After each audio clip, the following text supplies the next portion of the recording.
Hello foodies, છે ને એકદમ ક્રીમી અને થીક બજાર જેવો બદામ શેક. તો બનાવવા માટે 3 થી 4 કલાક માટે બદામને પાણીમાં પલાળીને રાખવાની છે. બદામ સરસ પલળી જાય એટલે એની સ્કીન કાઢીને મિક્સર જારમાં લઈ લઈશું.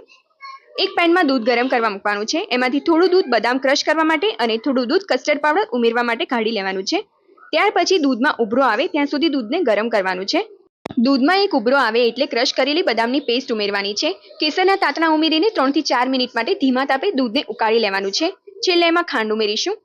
હવે આપણે જે દૂધ કાઢ્યું હતું એમાં કસ્ટર્ડ પાવડર મિક્સ કરીને દૂધમાં ઉમેરી દેવાનું છે. ઇલાયચી પાવડર ઉમેરીને 2 થી 3 મિનિટ માટે દૂધને ઉકાળીને ગેસ બંધ કરી દઈશું અને દૂધને ઠંડુ થવા દઈશું.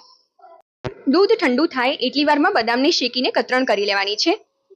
હવે દૂધ રૂમ ટેમ્પરેચર ઉપર આવી જાય ત્યાર પછી એને એક વાસણમાં લઈને બદામની કતરણ ઉમેરીશું અને 3 થી 4 કલાક માટે ફ્રીઝમાં ઠંડુ થવા મૂકીશું. તો તમે પણ આ રેસીપી ટ્રાય કરો અને મને કોમેન્ટ સેક્શનમાં જણાવજો કે તમારો બદામ શેક કેવો બન્યો.